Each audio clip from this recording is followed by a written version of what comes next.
Welcome to Meta TV and to Player Spotlight. Tonight we've got Euan Baird, who this year Home and Away is sponsored by Property Care Scotland. At the weekend, Euan made, according to Chris, his 90th appearance in a Meta jersey.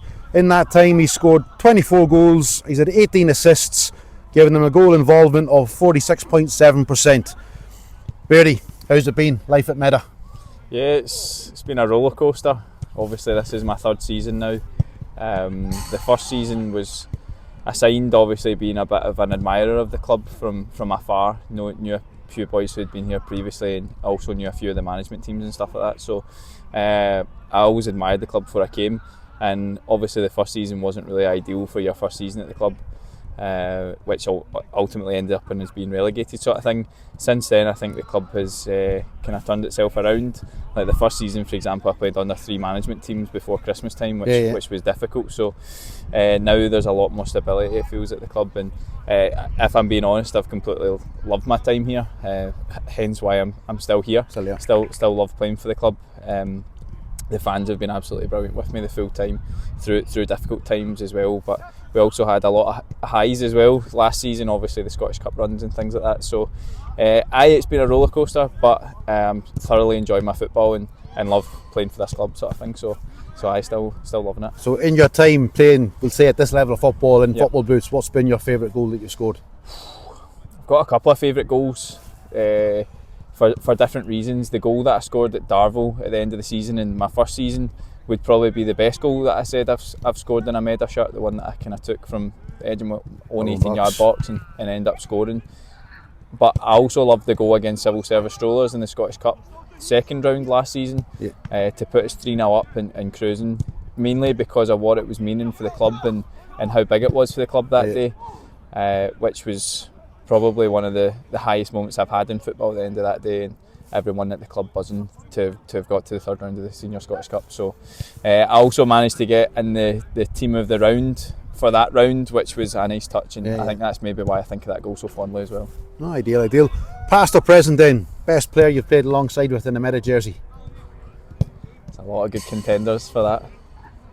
I would probably say Ando, mainly just because he's been here for the majority of the time that I've been here, and especially last season I feel as if it was me and him that were kind of not so much digging us out the trenches a lot of the time, but I felt as if at any time last season especially, and the start of this season as well, if I've to look to anyone on the pitch a lot of the time, it's him. Obviously he was captain last year, took on the role of captain, and I thought he'd done it excellently, so he's Mr. Reliable in there, so I'd probably have to say him. Aye, fair enough.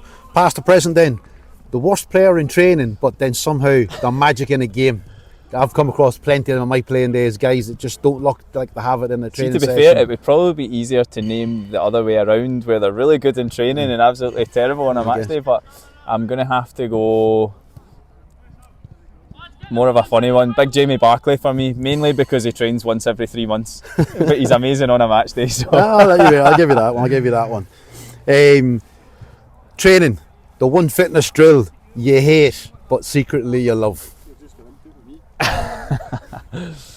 I'll be honest, I don't love many of your fitness drills, Marky. I often take a disliking to them because of how difficult they are, but probably the one where we have to do the fastest lap first, and that dictates the rest time, and then you obviously do the sets back down again, and then the last one has to be either the same time or better than the first one. I end up liking that one mainly because I usually end up leading the pack just because of my speed.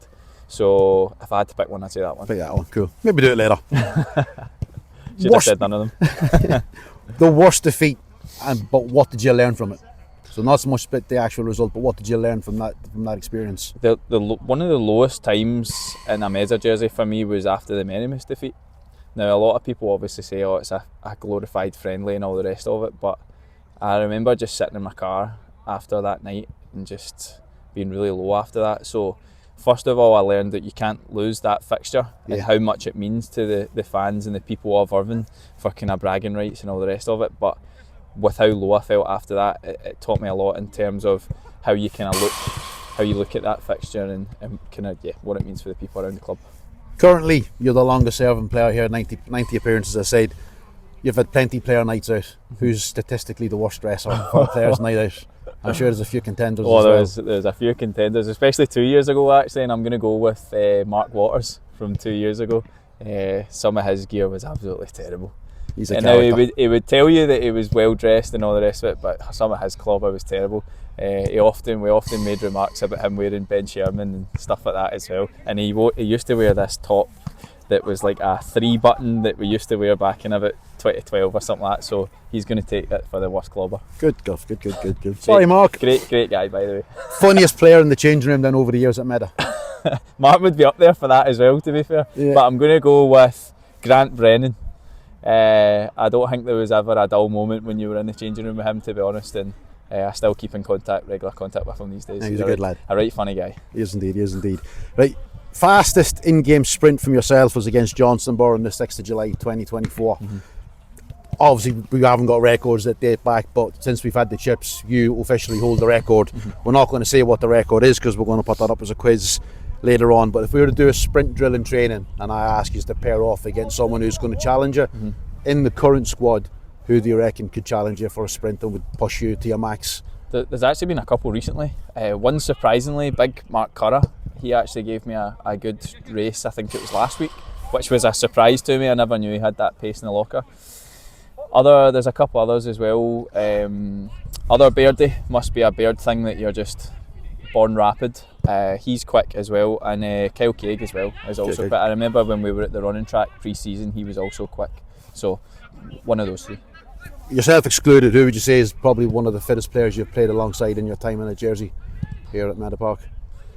So probably George Sewell last season. He was, I think, fueled by batteries at times, to be honest. Like, I thought I was pretty sharp and pretty fit, but he was kind of next level. If it was before my time at Meda as well, I also played with a guy called Mitchell Taylor at Camelin, who was like unbelievably fit and probably one of the only players faster than me in my time playing football. So he would be up there as well. Oh, so you hold the record with the Stats Sport chip. Surprisingly, yep. George Sewell holds a fair few of the records as well. Yeah, and the Bronco was a drill he was fairly good at. Your favourite ground to play at in the west of Scotland, and why?